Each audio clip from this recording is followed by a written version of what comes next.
नमस्कार. निखिल वागळे ओरिजिनलमध्ये तुमचं मनपूर्वक स्वागत. मी अर्थातच जिवंत राहिलेला निखिल वागळे. काल मी मेलो नाही. भारतीय जनता पक्षाच्या गुंडांच्या हल्ल्यामध्ये मी जिवंत आहे. आचार्य अत्रेंवर असा हल्ला झाला तेव्हा ते म्हणाले होते, मला मारणारे मेले, मी जिवंत आहे. मी थोडा बदल करून म्हणतोय, मला मारणारे भ्याड निघाले, मी जिवंत आहे. भाजपच्या आणि त्यांच्या मित्रपक्षांच्या गुंडांना मी सांगतो, तुम्ही ज्या लाठ्या, हॉकी स्टिक्स, आयर्न रॉड आणि इतर शस्त्र वापरली, त्या शस्त्रांचा आमच्या शाहू फुले आंबेडकर आणि शिवाजी महाराजांच्या मार्गाने पूर्ण पराभव केलेला आहे. तुम्ही भ्याड आहात. तुम्ही असं जाहीर केलं आहे की आम्ही हा हल्ला केला आहे, असं तुम्ही सोशल मीडियावर लिहिलेलं आहे. हे अतिरेकी संघटनांप्रमाणे तुम्ही त्याची जबाबदारी घेतलेली आहे. तुम्ही दहशतवादी आहात. तुमची जर हिंमत असेल तर स्वतःहून पोलिसांना स्वाधीन व्हा. पोलिसांनी अटक करायची वाट बघू नका. याचं कारण अटेम्प्ट टू मर्डर, खुनाचा प्रयत्न, हा गुन्हा आम्ही तुमच्यावर लावणार आहोत, पोलिसांनी लावला नाही तर. त्यामुळे अटक होण्याची वाट बघू नका. सरेंडर व्हा पोलिसांना.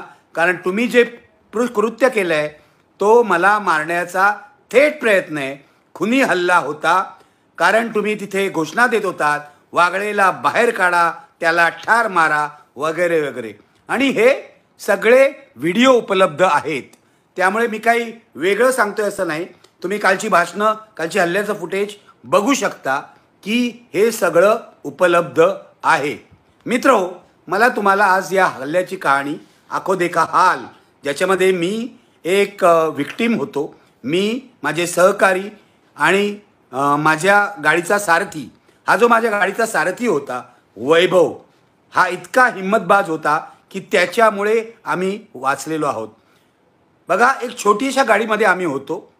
या गाडीमध्ये मला मध्ये बसवलं मागच्या सीटला. बाजूला असीम सरोदे होते, विश्वंभर चौधरी होते, आमची वकील श्रेया पुढच्या सीटला बसली धाडसानी, आणि हा आमचा ड्रायव्हर वैभव. ती कहाणी मी तुम्हाला आज सांगणार आहे. ही कहाणी अशी लोकशाहीमध्ये घडू शकते यावर माझा विश्वास नव्हता. पण काल मला कळलं की ही लोकशाही नाहीच आहे. हे पोलिसी राज्य आहे, ही हुकुमशाही आहे, ही अघोषित आणीबाणी आहे. याचा प्रत्यक्ष अनुभव मी काल घेतला. जेव्हा हिटलरचे गेस्टॅपो त्यांच्या विरोधकांवर हल्ले करत होते, त्यांच्या घरामध्ये घुसत होते, त्यांना रस्त्यावर गाठून ठार मारण्याचा प्रयत्न करत होते, तेव्हा जर्मनीमध्ये अशीच अवस्था होती. हे लक्षात घ्या. हीच अवस्था आज भारतीय जनता पक्षाच्या गुंडगिरीमुळे, फॅसिझममुळे आलेली आहे. तेव्हा कहाणी तुम्हाला सांगतो. कहाणी अतिशय साधी आहे. भारतीय जनता पक्षाने हा गोंधळ घातला नसता तर निर्भय बनोची पुण्यातली सभा नेहमीप्रमाणे शांततेत पार पडली असती. झालं काय, ललित कला केंद्रामध्ये भाजपने गोंधळ घातला आणि आम्ही या सभेची घोषणा केली. ही सभा साने गुरुजी स्मारकाच्या निळू फुले सभागृहात झाली. काल झाली, पार पडली. भाजपचा आक्षेप होता की आम्ही ही सभा ललित कला केंद्राच्या हल्ल्याच्या विरोधामध्ये घ्यावी, दहशतवादाच्या विरोधामध्ये घ्यावी आणि आविष्कार स्वातंत्र्यासाठी घ्यावी. यालाच भाजपचा विरोध होता. म्हणून भाजपचे जे शहराध्यक्ष आहेत धीरज घाटे यांनी पोलिसांना पत्र लिहिलं की तुम्ही निखिल वागळेच्या सभेला परवानगी दिलीत तर आम्ही ही सभा उधळून लावू. खरं तर हा सगळा भाग जो आहे साने गुरुजी स्मारकाचा, हा पर्वती पोलीस स्टेशनच्या अखत्यारीत येतो. पर्वती पोलीस स्टेशनने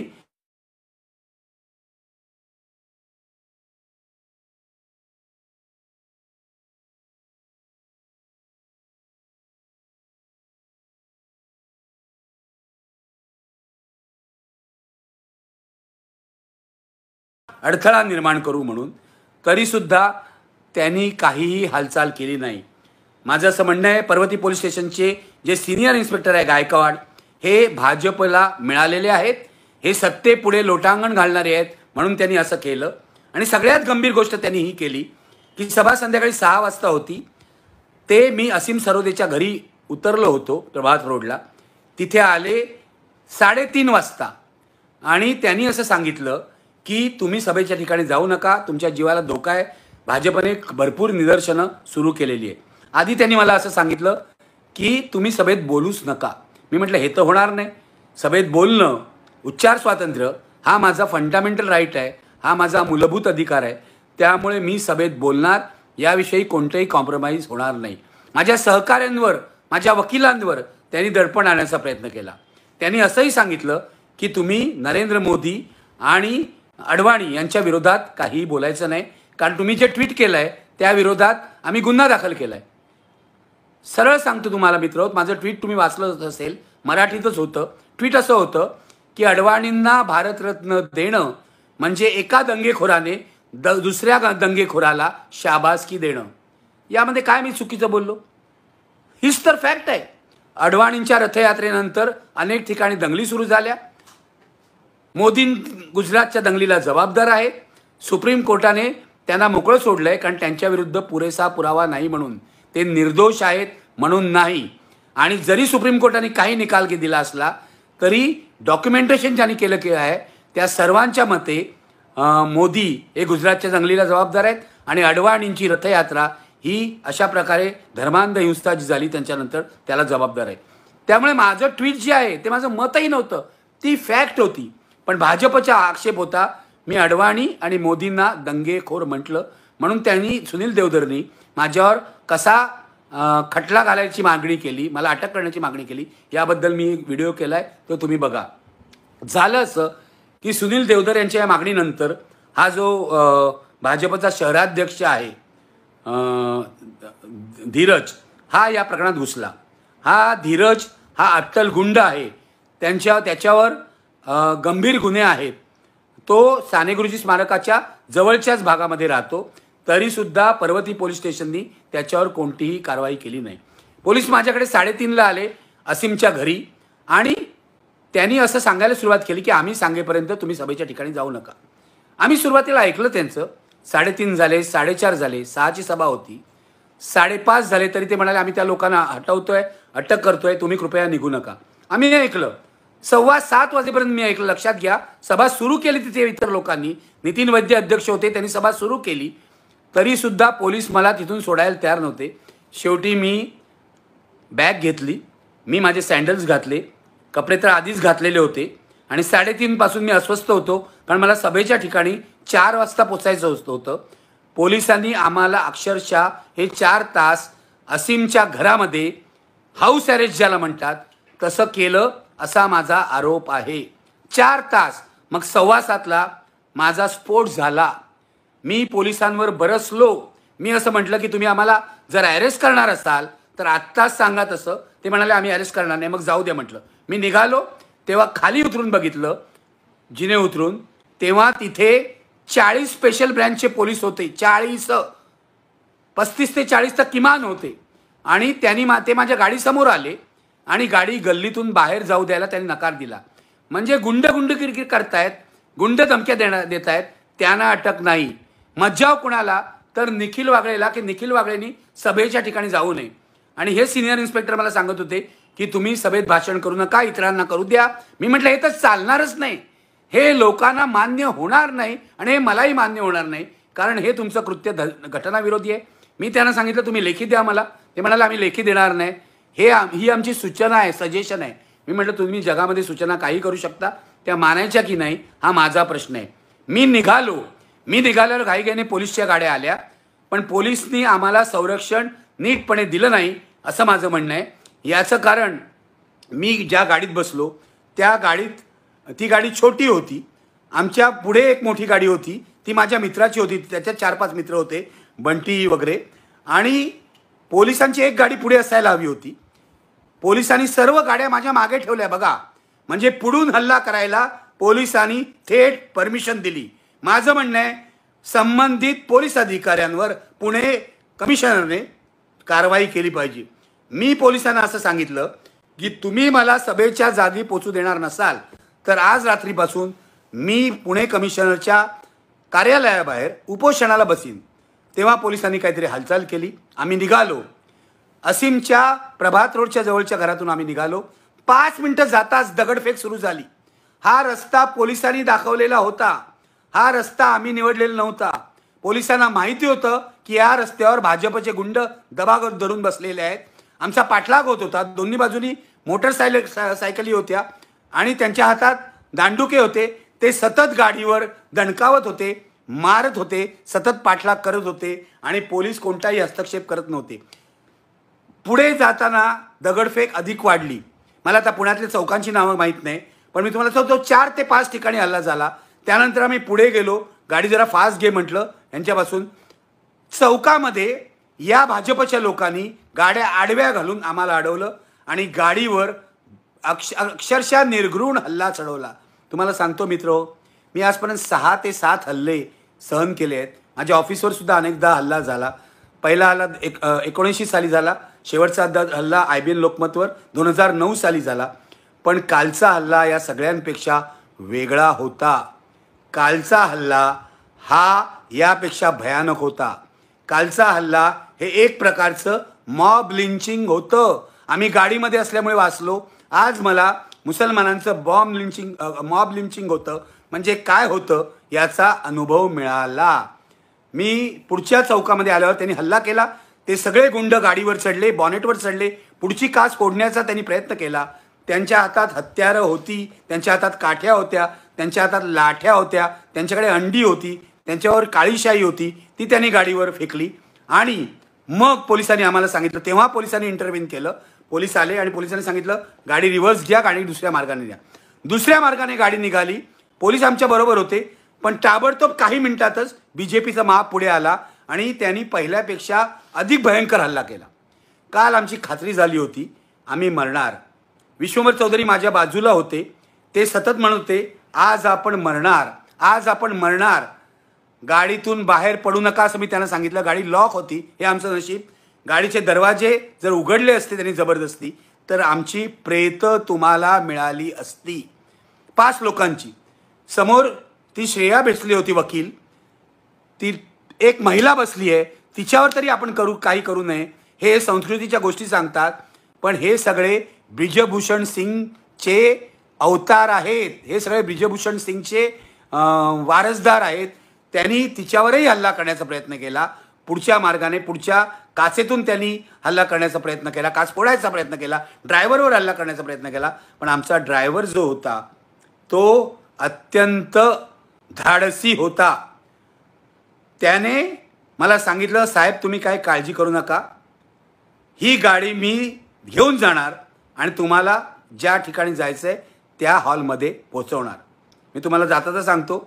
हा ड्रायव्हर त्याला विचारला अरे तू राजकीय कार्यकर्ता आहेस का एवढा जिद्दीने बोलतोय. तो म्हणाला नाही मी शरद पवारांचा चाहता आहे. खरं तर मी घाबरलो आहे पण तरीसुद्धा मी तुम्हाला पोचवणार ही माझी जिद्द आहे. आणि मी त्याला म्हटलं तू घाबरू नकोस, मी खात्री देतो तुला आपण मरत नाही. कारण माझा हा विश्वास आहे. मी कालच्या सभेतही सांगितलं की सत्याच्या मार्गावर चालणारे अशा प्रकारे सहजासहजी मरत नाहीत. लोक मला म्हणतील ही अंधश्रद्धा आहे, पण हा माझा विश्वास आहे. आम्ही शाहू फुले आंबेडकरांच्या आशीर्वादानेच जगलो आहोत. आम्ही शिवरायांच्या आशीर्वादाने जगलो आहोत हे लक्षात घ्या. काल कोणीतरी गाढवाने एका फेसबुकवर लिहिलंय निखिल वागळेंनी केवळ फुले आंबेडकरांचं नाव घेतलं, शाहू आणि छत्रपती शिवाजीराजांचं नाव घेतलं नाही. मी त्यांना सांगू इच्छितो इतके डबक्यातले बेडूक बनू नका, इतके जातीवादी बनू नका. जेव्हा मी फुले आंबेडकर म्हणतो ना त्याच्यामध्ये शाहू महाराज आणि शिवाजी महाराज असतातच. याचं कारण शाहू महाराज हे डॉक्टर आंबेडकरांचे पालक होते आणि शिवाजी महाराजांचा पहिला पोवाडा महात्मा फुल्यांनी लिहिला. तेव्हा सगळ्यांची नावं घेण्यापेक्षा 1-2 नावांमध्ये जर सगळे येत असतील तर तो प्रयोग मी केला.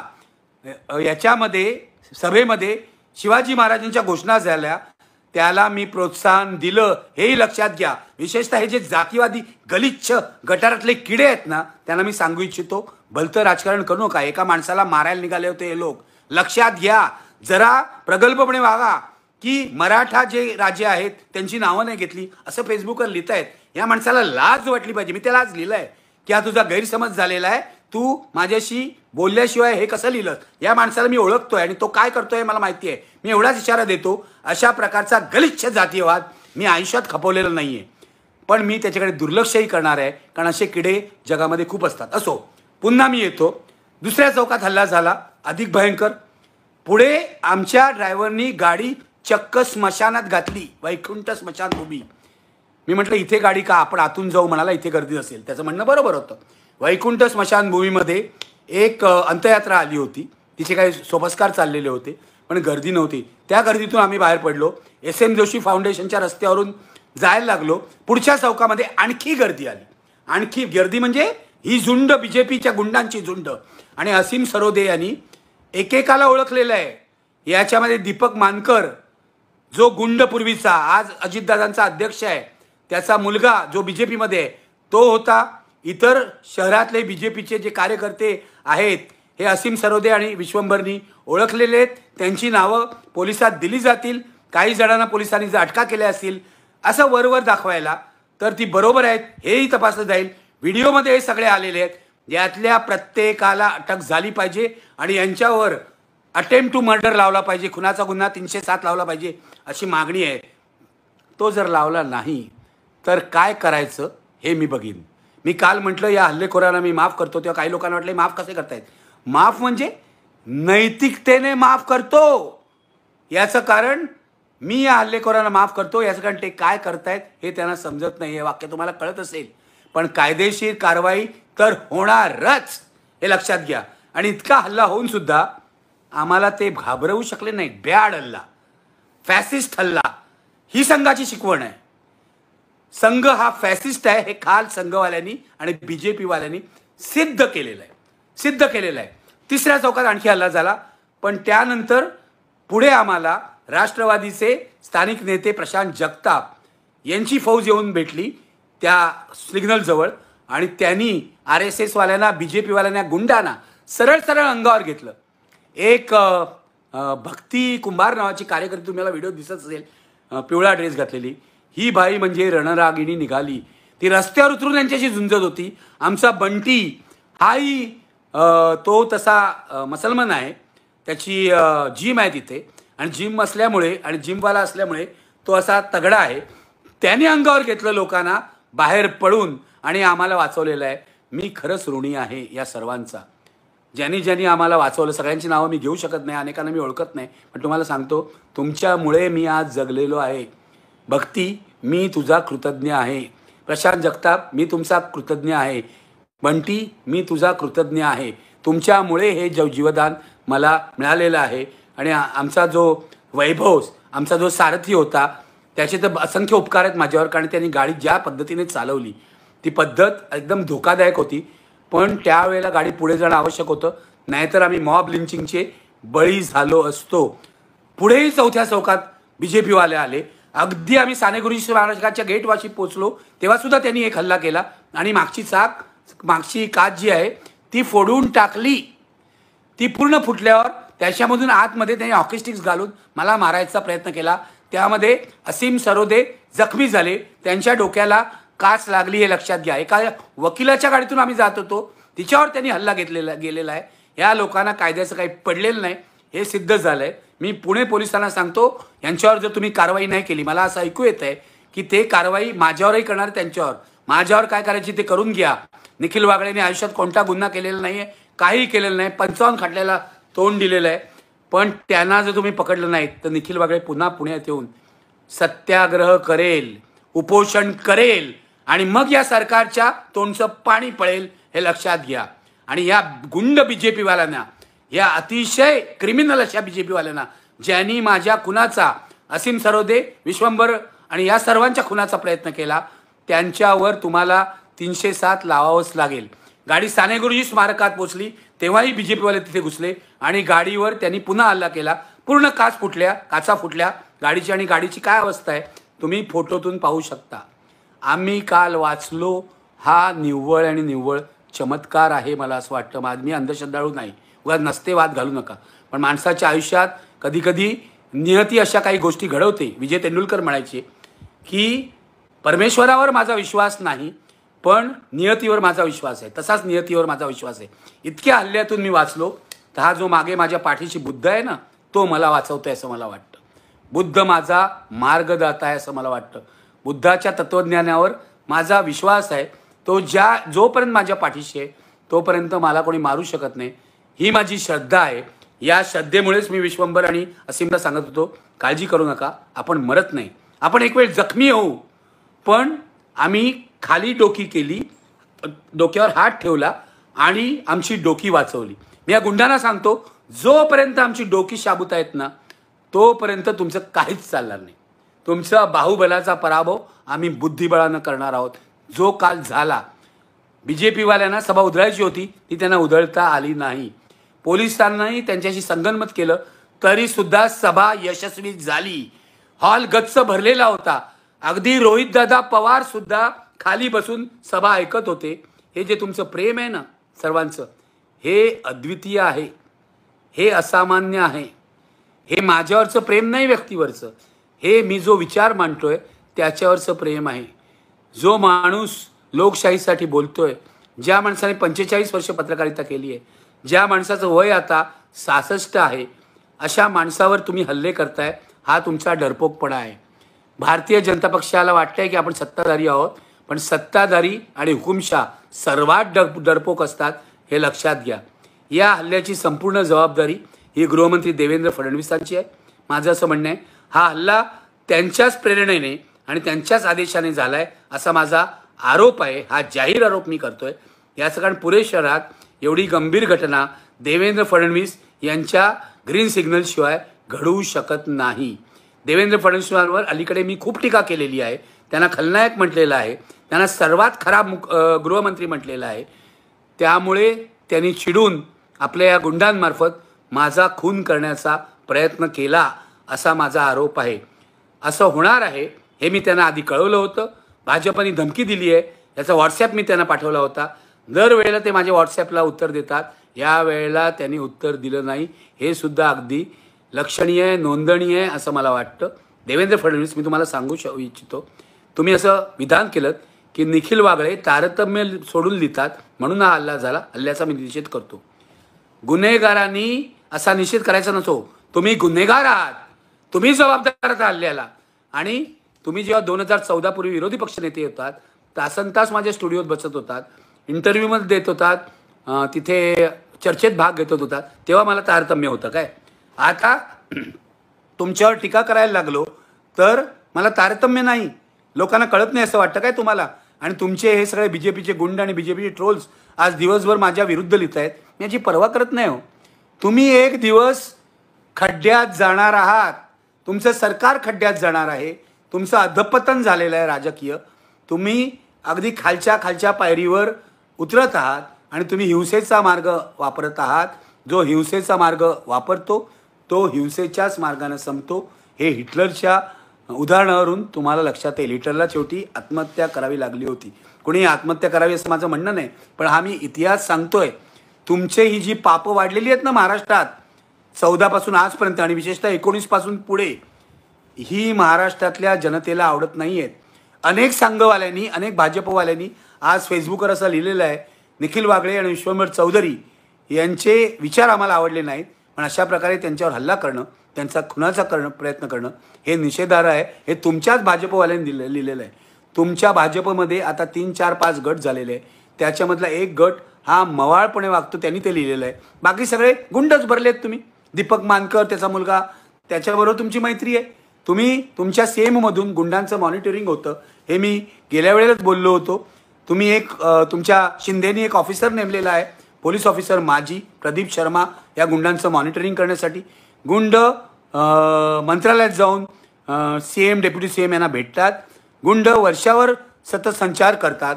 गुंडांना तुमचं प्रोटेक्शन आहे. गणपत गायकवाडलाही तुम्ही प्रोटेक्शन दिलेलं आहे, ज्यांनी गोळीबार केला. त्याच प्रोटेक्शनमुळे तो आज एवढी हिंमत करतोय आणि त्या पोलीस स्टेशनमध्ये त्याला रॉयल ट्रीटमेंट मिळते, हे लक्षात ठेवा.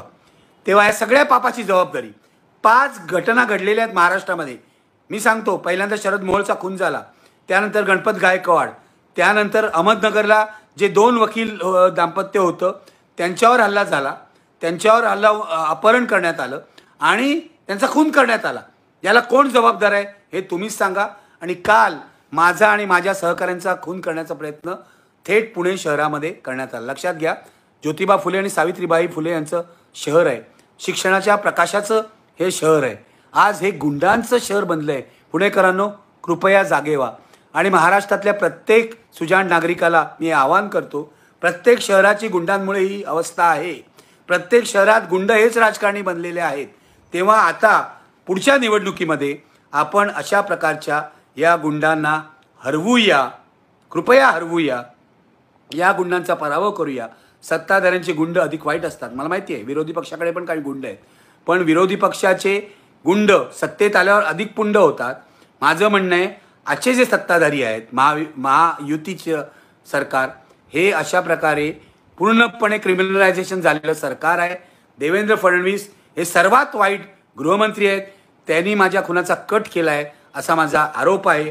पुढेही काही होऊ शकतं, पण जोपर्यंत जिवंत आहे देवेंद्र फडणवीस, तोपर्यंत तुमच्या फॅसिस्ट प्रवृत्तींविरुद्ध बोलत राहीन, लोकशाही संरक्षणासाठी बोलत राहीन, बाबासाहेब आंबेडकरांच्या घटनेच्या संरक्षणासाठी बोलत राहीन. तुम्ही कितीही तुम्ही दाभोळकरांना मारलं, तुम्ही पानसरेंना मारलं, तुम्ही म्हणजे तुमच्या प्रवृत्तीने. आता उद्या म्हणतील मी नाही मारलंय, मी नाही मारलं. तुमच्या प्रवृत्तीने मारले आहे, तुमच्या समविचारी प्रवृत्तीने मारलेला आहे. तुमच्या समविचारी सनातनी प्रवृत्तीने यदाकदाचित नाटकाच्या बाहेर बॉम्बस्फोट केला. तुमच्या याच प्रवृत्तीने ललित कला केंद्रावर हल्ला झालेला आहे. तो का झालाय, कसा झालाय मला माहिती आहे. ललित कला केंद्रावर पहिला हल्ला जो झाला त्याचा FIR सुद्धा चतुर्शृंगी पोलीस स्टेशननी नोंदवून घेतलेला नाहीये. ललित कला केंद्राचे प्रमुख संचालक प्रवीण भोळे यांना आजही धमक्या येत आहेत, त्यांच्यावर दबाव आहे, हे लक्षात ठेवा. ही सगळी प्रवृत्ती एक आहे, ही खुनी प्रवृत्ती आहे, ही नथुरामी प्रवृत्ती आहे. तुम्ही असं म्हणता की आमची रामावर भक्ती आहे, तुमची रामावर भक्ती नाही, तुम्ही रामाचा व्यापार करता आणि तुमची प्रवृत्ती नथुरामी प्रवृत्ती आहे, लक्षात घ्या. माझं लोकांना असं आव्हान आहे की ही प्रवृत्ती आता घराघरात घुसेल आणि आपल्याच लोकांची म्हणजे आपले सगळ्यांची खून पाडेल, असा हा फॅसिझम आहे. जे हिटलरने शिरकाण केलं ज्यूचं, तसं शिरकाण भारतातही होऊ शकतं, हे लक्षात घ्या. जागे व्हा, कारण ही सर्वसामान्य निवडणूक नाही, ही फॅसिझम विरोधी निवडणूक आहे. आणि महाराष्ट्राचं वाटोळं करणाऱ्या या महायुती सरकारचं तुम्ही काय करणार आहात हे ठरवा. माझ्यासारखा सुजाण नागरिक आता महाराष्ट्रात फिरणार आहे. मी असं ठरवलं होतं, निर्भय बनोच्या सभा विश्वंभर चौधरी आणि असीम सरोदे घेत आहेत, आपण फार फिरायचं नाही. पण आता माझ्याकडे आज सकाळपासून जी लोकांची रांग लागलेली, अक्षरशः अहमदनगरचे लोक आले, आमदार कपिल पाटील आले, खूप लोक आले, तिस्ता सेटलवाड आणि जावेद आले. सगळ्यांनी आम्हाला आश्वासन दिलेलं आहे की आम्ही तुमच्या बरोबर आहोत, तुमच्या बरोबर रणांगणात उतरण्यासाठी तयार आहे. मी माझ्या तरुण मित्रांना विनंती करतो, अगदी ललित कला केंद्राच्या विद्यार्थ्यांना आणि इतरही नाट्यकर्मींना, तुम्ही ज्या क्षेत्रात आहात त्या क्षेत्रात फॅसिझम विरुद्ध उद्गार बना. ज्या क्षेत्रात आहात त्या क्षेत्रात सर्वसामान्य माणूस जो आहे तो लढाई करू शकत नाही. मात्र मी या सेक्युलर विचारांच्या सर्वसामान्य माणसांना असं आवाहन करतो की लोकांकडे जा, निदान 15, 20, 25 लोकांना बदलायचा प्रयत्न करा. आणि हे फॅसिस्ट सरकार आहे, मोदी शहांचं गुन्हेगारी प्रवृत्तीचं सरकार आहे, ते का घालवलं पाहिजे ते त्यांना सांगा, त्यांना कन्व्हिन्स करायचा प्रयत्न करा, चिकाटी सोडू नका. मित्र, मी तुम्हाला सांगतोय, महाराष्ट्रात तरी फॅसिझमचा पराभव होणार याविषयी माझ्या मनात शंका नाही आहे. अनेक ठिकाणी मीटिंग्स घेतल्यानंतर महाराष्ट्रात लोकसभा निवडणुकीत महायुतीला कमी जागा मिळणार आहेत, यावर मी परवाच व्हिडिओ केला होता, ते बघा. इंडिया टुडेच्या सर्वेमध्ये महायुतीला 22 जागा दाखवत आहेत, 20 का 22 जागा दाखवत आहेत आणि महाआघाडीला 26 ते 28 जागा दाखवत आहेत. माझं म्हणणं एवढंच आहे, वंचित त्यामध्ये सामील झालेली आहे आता, त्यामुळे महाविकास आघाडीच्या जागा या 30च्या जाऊ शकतात, हे लक्षात घ्या. आणि विधानसभा निवडणुकीत महाविकास आघाडी तर याच पद्धतीने एकजुटीने वागली तर पूर्णपणे सत्ता त्यांची येऊ शकते. उद्धव ठाकरे हे सगळ्यात लोकप्रिय आहेत या महाआघाडीमध्ये, ते लीड करू शकतात आणि विधानसभेला सुद्धा यांचा सपशेल पराभव होऊ शकतो. महाराष्ट्रात महायुतीचा होणारा पराभव हा शिंदे, फडणवीस आणि अजित पवारांचा पराभव तर आहेच, पण हा मोदी शहाला सुद्धा धडा आहे, हे लक्षात ठेवा. तेव्हा तुम्ही माझ्यासारख्या छोट्या माणसाच्या खुनाचा प्रयत्न कराल, यावरून दिसतंय की तुम्ही किती असुरक्षित आहात. तुमच्या हातात सत्ता आहे, पण कधीकधी सत्ताधारी हा खुनशी बनतो, जसा हिटलर बनला होता, जसा मुसोलिनी बनला होता, किंवा अनेक सत्ताधारी तुम्ही जर अख्ख्या जगातले बघितलेत तर तुमच्या असं लक्षात आले आहे, सत्ताधारी हा असुरक्षित असतो म्हणून तो खुनशी बनतो. त्यावेळेला कोणीतरी सांगावं लाटलं त्याला किंवा त्या राजाला, जसं त्या लहान मुलांनी सांगितलं होतं की राजा तू नागडा आहेस, तुझ्या अंगावर कपडे नाहीस. त्या लहान मुलाची भूमिका मी बजावतोय, आपण सगळे बजवूया आणि राजाला सांगूया, या लोकशाहीतल्या सत्ताधाऱ्यांना सांगूया, सत्ताधाऱ्यांनो तुम्ही तुमच्या विचारांनी आणि तुम्ही तुमच्या कृष्णकृत्यांनी पूर्णपणे नागडे झाला आहात. तुमच्या अंगावर वस्त्र नाहीत. तुम्हाला जे वाटतंय की तुमच्या अंगावर भरजरी जगा आहे, ही स्वतःची केलेली फसवणूक आहे. तेव्हा सुधारा, जनता काय म्हणते ते ऐका आणि अशा प्रकारचे जीवघेणे हल्ले अजिबात करू नका. मित्रहो, ही माझी कहाणी तुम्हाला सांगितली. तुमच्या प्रेमामुळेही आज मी वाचलेलो आहे आणि हा व्हिडिओ करायला जिवंत दिसतो आहे. त्याबद्दल मी तुमचे सगळ्यांचे आभार मानतो, कृतज्ञता व्यक्त करतो. माझ्या सहकाऱ्यांची सुद्धा, सगळ्या मला वाचवण्याची सगळ्यांविषयी कृतज्ञता व्यक्त करतो आणि आज इथेच थांबतो. शेवटी पुन्हा एकदा तुम्हाला सांगतो, निखिल वागळे ओरिजिनल हे सत्य बोलणारं चॅनल आहे. ते तुम्ही सबस्क्राईब करा. निखिल वागळे ओरिजिनलवर जा, बेल आयकॉन दाबा, तुम्ही आमचे सबस्क्रायबर व्हाल. सबस्क्रायबर खूप झपाट्याने वाढत आहेत आणि व्हिडिओचा प्रतिसाद सुद्धा दिवसागणिक वाढतो आहे. मी त्याबद्दल आभारी आहे. पण सबस्क्राईब करायला आपल्या मित्रांना सांगा. महाराष्ट्राची लोकसंख्या ही 10 कोटीच्या वर आहे, त्यामुळे 5 लाख 10 लाखापेक्षा जास्त सबस्क्रायबर होऊ शकतात असं मी मानतो. तेव्हा कृपया सबस्क्राईब करा, कृपया हा व्हिडिओ शेअर करा, व्हायरल करा, कारण हा फॅसिझम विरुद्धचा संदेश आहे आणि तो तळागाळापर्यंत पोचणं आवश्यक आहे. एक निखिल वागळे मेला तर 100 निखिल वागळे उभे राहतील, हे लक्षात घ्या. आपल्या देशाची एक ही परंपरा आहे. मी स्वतःची तुलना बड्या नेत्यांशी करत नाही, गांधीजींशी करत नाही, दाभोळकरांची तुलना, मी छोटा माणूस आहे. पण एक दाभोळकर गेल्यानंतर असे 100 दाभोळकर उभे राहिले, पानसरे गेल्यानंतर असे 100 पानसरे उभे राहिले आणि त्यांचं काम चालू ठेवलं. एक गांधी गेले पण गांधीजींचा विचार अमर झाला, हे लक्षात ठेवा. तेव्हा ही फॅसिझम विरोधी लढाई आपण चालू ठेवूया. आज इथेच थांबतोय. थँक्यू व्हेरी मच मला जगू दिल्याबद्दल. थँक्यू.